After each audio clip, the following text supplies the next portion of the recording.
हार्दिक स्वागत है। साथियों, भाजपा निरंतर एक से एक मुद्दे जो है वो आपके सामने लाते हैं। आज उसी कड़ी में बात करने के लिए हमारे बीच में है हमारे सीनियर प्रवक्ता भाई अरुण गुप्ता जी।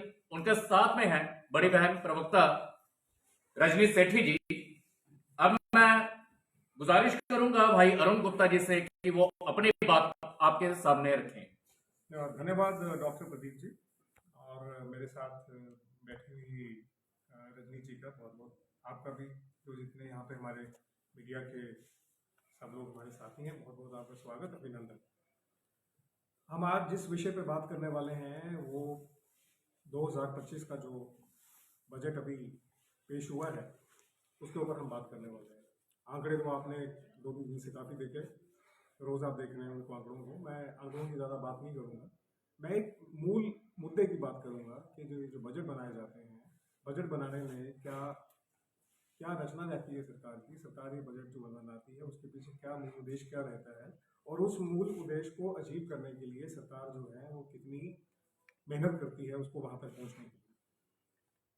सबसे पहले हम ये बात समझें कि 2047 में जब हमारा देश 100 वर्ष पूरा करेगा, हमारा मानना ये है, प्रधानमंत्री जी जो हमारे श्रेष्ठ नेतृत्व करते हैं, हमारे जो नेता हैं, उनका मानना ये है कि ये भारतवर्ष उस जगह पे पहुंचना चाहिए जहाँ पे आज हम फिफ्थ इकोनॉमी से टॉप इकोनॉमी में आना चाहिए। और ये कहने को हम फिफ्थ इकोनॉमी से टॉप इकोनॉमी में कह तो देते हैं, लेकिन इस इकोनॉमी में वहाँ तक पहुँचने के लिए बहुत मेहनत करनी पड़ती है। और जब बहुत मेहनत करनी पड़ती है तो उसको एक बड़ा प्रॉपर डिफाइन करना पड़ता है, उसको प्रॉपर एक संशोधित करना पड़ता है, उसको प्रॉपर एक सिस्टम बनाना पड़ता है। और इस सिस्टम के बनाने के लिए सबसे ज़्यादा ज़रूरी ये है कि हमारे जो सिटीज़न हैं, हमारे जो नागरिक हैं इस देश के, उनका जीडीपी, उनका स्पेंडिंग पावर, उनका पैसा, डिस्पोजेबल इनकम उनके पास होनी चाहिए। क्योंकि जब तक हमारे जो सिटीज़न हैं वो एम्पावर नहीं होंगे इस चीज़ों में, जब तक हमारे सिटीज़न के पास जो है वो कंफर्ट जोन नहीं होगा, कंफर्ट, तब तक ये जो हमारा देश है वो हम विकसित नहीं कर सकते। और उस देश को विकसित करने के लिए 2047 तक पहुंचने के लिए हमें आज से ही, और पिछले कितने 2014 से ही हमने उस पर काम करना शुरू कर दिया है, और 2014 से करते करते आज हम यहाँ तक पहुंचे हैं कि 2014 में हमारा जो इन्वेस्टमेंट का बजट था, जो सरकार खर्चती थी इन्वेस्टमेंट पे, वो सिर्फ 2 लाख करोड़ था। आज हम उसको बढ़ा के 10 लाख करोड़ के ऊपर चले गए हैं। इस 10 साल में 5 गुना ज़्यादा इन्वेस्टमेंट जो है इस कंट्री में होती है। और जब इस कंट्री में इन्वेस्टमेंट होती है, ये इन्वेस्टमेंट जो है ये इंफ्रास्ट्रक्चर पे तो होती है, लेकिन उसके साथ साथ समाज का हर वर्ग, समाज की हर समुदाय, समाज का हर वो हिस्सा वो साथ में ग्रो करता है। और इस ग्रोथ को ही हम जीडीपी के नाम से कहते हैं कि जब तक देश में वो चीज़ें ग्रो नहीं करती, जब तक देश में प्रोडक्शन ग्रो नहीं करती, जब तक देश में कंजम्पशन ग्रो नहीं करती, ये सारी चीज़ें इकट्ठे मिलके जीडीपी बनाती हैं। और हमारा जीडीपी जो है भारतवर्ष का, वो हर साल प्रोग्रेस कर रहा है। और उस प्रोग्रेस करने की जो कड़ी है, ये 2025 का जो हमारा बजट आया है, ये उस कड़ी की ही एक काम है जिस पे काम हुआ है। हमारे जो फाइनेंस मिनिस्टर जो थे सीतारमण जी, उन्होंने इस पे काम किया है। हमने इस साल के बजट में 4 मेन इंजन लिए हैं जिसके ऊपर हम गति करना चाह रहे हैं, जिसके ऊपर हम काम करना चाह रहे हैं। पिछले साल भी हमने कुछ लिए थे, इस साल भी कुछ लेंगे, अगले साल भी कुछ होगा। तभी करके जितने भी हमारे सेगमेंट हैं समाज के, जितने हमारा सिस्टम है, वो एक एक करके एड्रेस होगा। जब एड्रेस होगा तो उसके ऊपर काम होगा, काम होगा तो उस पर ग्रोथ होगी। कृषि क्षेत्र हमारा एक ऐसा है जिसके ऊपर हमारी हर साल फोकस रहता है, क्योंकि हमारा बहुत बड़ा एक जो सेगमेंट है वो कृषि क्षेत्र में आता है, और वो बहुत से लोग जो हैं इसके साथ जुड़े हैं। और हमारे प्रधानमंत्री जी का मानना ये है, इनको हम अन्नदाता कहते हैं, क्योंकि ये लोग जो हैं वो हमें हमारी जिंदगियां देते हैं। ये लोग जो हैं ये हमें हमारी एक लाइफ की ग्रोथ देते हैं। तो एग्रीकल्चर जो है हमारा एक बहुत इंपॉर्टेंट सेगमेंट है जिसके ऊपर ये बोले हम इस बार बहुत काम कर रहे हैं। उसके बाद हमारा जो एक छोटी इंडस्ट्री है जिसको हम एमएसएमई कहते हैं, ये एक ऐसी इंडस्ट्री है जिसमें बहुत से लोग इन्वॉल्व होते हैं, उनकी एम्प्लॉयमेंट बहुत ज़्यादा जनरेट होती है, उनके बहुत ज़्यादा सिस्टम जनरेट होते हैं। तो एमएसएमई हमारा सेक्टर नंबर 2 है जिसके ऊपर हमारी वर्किंग चल रही है। उसके बाद हमारी जो मेन चलती है वो है इन्वेस्टमेंट है, कि हम जो इस देश में इन्वेस्टमेंट किस किस सेक्टर में करना चाह रहे हैं, और उस सेगमेंट में जब हम इन्वेस्ट करते हैं तो इन्वेस्ट करने के बाद ऐसी कौन सी चीज़ है जिसका बेनिफिट सोसाइटी को, ये एक तीसरा नंबर है। और चौथा नंबर है हमारे एक्सपोर्ट्स क्या है। हम लोग बाहर से चीज़ें तो मंगवाते हैं, लेकिन हम कितने कैपेबल बनते जा रहे हैं अपना सामान बाहर भेजने के लिए, वो हम एक्सपोर्ट के ऊपर फोकस करें। मैं अगर एग्रीकल्चर की मोटी मोटी बात करूं तो हम ये कहना चाहेंगे कि एग्रीकल्चर में हम जो एक प्रधानमंत्री जी की एक योजना है, नई योजना हमने की है, वो प्रधानमंत्री धन धान्य कृषि योजना, जिसमें जो है हमने 1,70,1.7 करोड़ जो किसान हैं वो उसमें शामिल हैं, वो उसमें इन्वॉल्व हैं। और 100 ऐसे डिस्ट्रिक्ट्स हैं पूरे, आपको मालूम है हमारे पूरे कंट्री में 700 कितनी प्लस डिस्ट्रिक्ट्स हैं, और उसमें से 100 डिस्ट्रिक्ट्स को जहां एग्रीकल्चर का फोकस कम रहता है या जहां एग्रीकल्चर की ग्रोथ कम है, उसके ऊपर फोकस किया गया है कि उसको हम आगे लेके जाएंगे और उसकी ग्रोथ करेंगे, और उसके लिए जो भी ज़रूरत होगा उसको डेवलप करने के लिए उसको किया जाएगा, चाहे वो वहाँ का इंफ्रास्ट्रक्चर होगा, चाहे वहाँ पे इरिगेशन फैसिलिटीज़ होंगी, चाहे वहाँ पे उनको खाद देने की बात होगी, चाहे उनको बीज देने की बात होगी, उनको हाइब्रिड बीज देने की बात, जो भी होगा उसको डेवलप किया जाएगा। दूसरा हमारा फोकस रहता है एग्रीकल्चर में, हमारे यहाँ पे इस देश में दालों की कंजम्पशन बहुत ज़्यादा की जाती है, हर जगह की जाती है। अगर आप साउथ में देखें, साउथ से लेकर नॉर्थ में हर जगह दाल बहुत ज़्यादा कंज्यूम की जाती है। तो हमारा मानना ये है जो हम बाहर से इंपोर्ट करते हैं दालें, बहुत ज़्यादा दाल इंपोर्ट होती है बाहर से, उसको हम ख़त्म करना चाह रहे हैं और अपने देश को हम ग्रो करना चाह रहे हैं उस लेवल पे जहाँ पे दाल की हमारी अपनी प्रोडक्शन जो है वो अच्छी होनी चाहिए। और उसमें हमने 3 दालें जो हैं उसके ऊपर मेन फोकस हमारा रहा है, तूर है, मसूर है और उड़द है, जिसके ऊपर हम फोकस करना चाहते हैं। और एक किसान क्रेडिट कार्ड है, और ये किसान क्रेडिट कार्ड जो है ये 5 लाख तक जो है उस क्रेडिट कार्ड से ये किसान को लोन देने की फैसिलिटी दी जा रही है, ताकि वो जो किसान है वो अपने जब उसकी ज़रूरत हो, जब वो करना चाहे तो उसको लोन मिल सके। पहले ये लोन कम था, उसको बढ़ा के 5 लाख कर दिया गया।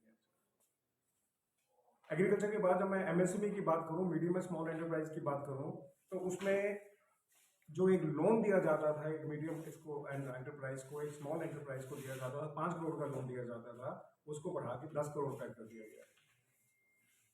और ये 10 करोड़ का लोन है, ये छोटा लोन नहीं होता है, बहुत बड़ा लोन होता है। इसके साथ बड़ी ह्यूज रिक्वायरमेंट जनरेट की जाती है, इसके साथ बहुत ज़्यादा चीज़ें जनरेट होती हैं, ऑटोमेटिकली जनरेट होती हैं।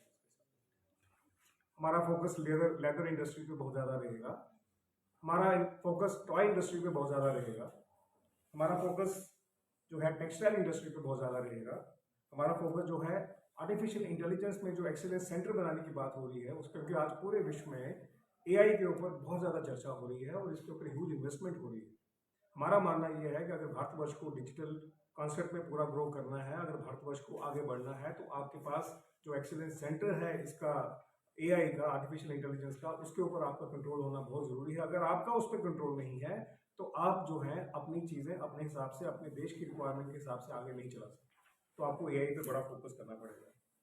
और मैंने जैसे पहले कहा, जो हमारा कैपिटल एक्सपेंडिचर है जिसको हम इन्वेस्टमेंट कहते हैं, वो कैपिटल एक्सपेंडिचर हमारा जो है वो 10,000,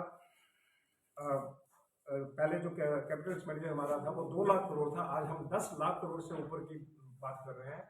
बहुत बड़ा एक एक्सपेंडिचर होने जा रहा है, जिसके ऊपर हमारे इंफ्रास्ट्रक्चर डेवलप होता है, जिसमें हमारे रोड, ब्रिजेस, टनल, सब पूरा का पूरा सिस्टम उसमें डेवलप होता है।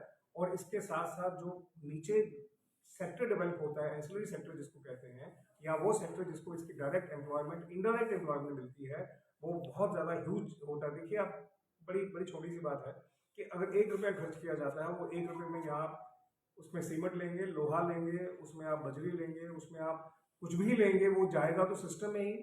जब वो सिस्टम में जाता है तो 1 रुपया सर्कुलेट होता है, और जब 1 रुपया सिस्टम में सर्कुलेट होता है तो वो हज़ारों लोगों को जो है फीड करता है। तो इस तरह की जो इन्वेस्टमेंट होती है, ये इन्वेस्टमेंट हमने 5 गुना इसको बढ़ाया है, 2 लाख करोड़ से लेकर आज हम उसको 10 लाख करोड़ की बात कर रहे हैं, जो बहुत बड़ा जंप है। 10 साल में इतना बड़ा जंप होना बहुत एक नॉर्मल होता नहीं, लेकिन क्योंकि देश में हमारे जो प्रधानमंत्री जी की नेतृत्व में जो सरकार चल रही है, उनका मानना बहुत ज़्यादा जरूरी है कि देश का पैसा जो है वो देश में लगना बहुत जरूरी है।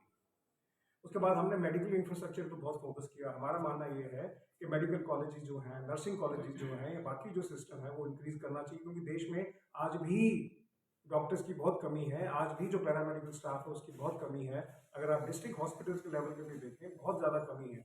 ये चीज़ें होके ही होंगी।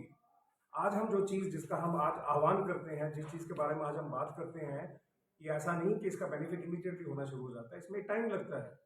टाइम जब लगता है तो इसका मतलब ये है कि आज हमने सोचा, आज हम बात कर रहे हैं, या पिछले साल हमने सोचा, आज उसका बेनिफिट हुआ, आज जो हम सोच रहे हैं उसका बेनिफिट पर्कुलेट होते होते नीचे आते आते टाइम लगता है। लेकिन सबसे बड़ी बात यह है कि 2047 तक पहुंचने के लिए हमें आज से ही प्लानिंग करके वो वहां तक पहुंचना हो। मेडिकल इंफ्रास्ट्रक्चर का मेरा बनेगा, और हर डिस्ट्रिक्ट हॉस्पिटल में डे केयर कैंसर सेंटर को डेवलप किया जा रहा है। वो डे केयर सेंटर को इसलिए डेवलप किया जा रहा है कि हमारे देश के पूरे विश्व में ये कैंसर की जो एक सिस्टम है वो बहुत ज़्यादा ग्रो कर रहा है। उसको कंट्रोल करने के लिए डे केयर का होना बहुत जरूरी है। 36 लाइफ सेविंग ड्रग्स हैं जिसके वो जो इंपोर्ट की जाती हैं उसके ऊपर बड़ा ह्यूज कस्टम ड्यूटी लगा करता था, वो गवर्नमेंट ने टोटल एग्जाम कर दिया, और अब वो जो है 36 जो लाइफ सेविंग ड्रग्स है बहुत महंगी होती हैं, उसके ऊपर कस्टम ड्यूटी कम होने से बहुत चीप होगी और सस्ती होगी। सबसे इंपॉर्टेंट पॉइंट जो मैं आज आपके साथ करना चाह रहा हूँ कि डिस्पोजेबल इनकम जो है लोगों की 7 लाख से डिस्पोजेबल इनकम बढ़ के 12.75 होगी, और 1 करोड़ से ज़्यादा लोगों को इसका बेनिफिट मिला।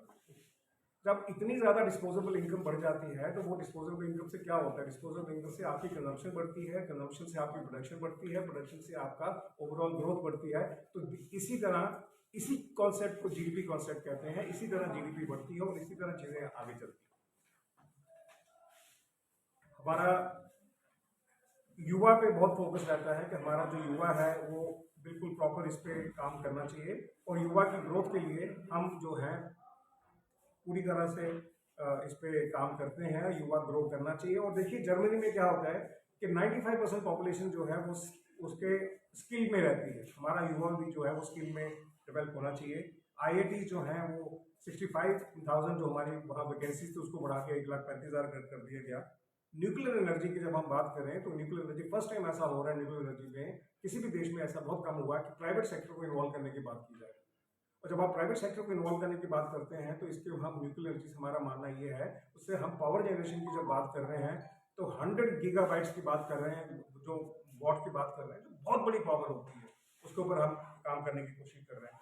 तो इस तरह एक इनकम टैक्स का नया एक्ट आ रहा है, वो एक्ट अभी पार्लियामेंट में पेश होने वाला है। उस एक्ट से ईज बिल्कुल हो जाएगा, चीज़ें बिल्कुल कंट्रोल होनी शुरू हो जाएंगी। जो लोगों को कुछ कठिनाइयाँ आती हैं वो ठीक होना शुरू हो जाएंगी। और ओवरऑल हमारा मानना ये है कि जो बजट किया जाता है, बजट एक सिटीजन के ईज के लिए किया जाता है। जो बजट किया जाता है वो सिटीजन की बेसिकली एम्पावर करने के लिए किया जाता है, और उस बजट को आगे इम्प्लीमेंट करने के लिए हम सब जो सिटीजन्स हैं या सरकार जो है वो मिलकर काम करती है। तभी हम 2047 का जो विकसित भारत है उसकी हम कल्पना कर सकते हैं।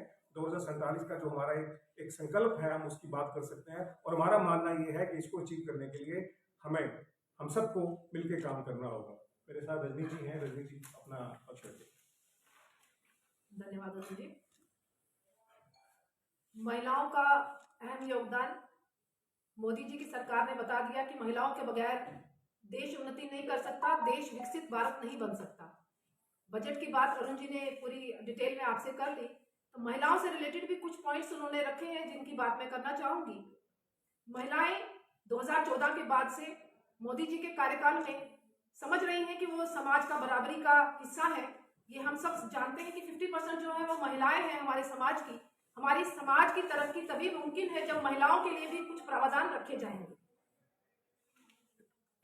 4 चीजों पर फोकस किया गया है बजट में: गरीब, युवा, अन्नदाता और नारी। खासतौर से युवाओं और नारी पे फोकस किया गया है। नारियों के लिए जो सक्षम आंगनवाड़ी सेंटर्स हैं उनको सक्षम करने की बात की गई है।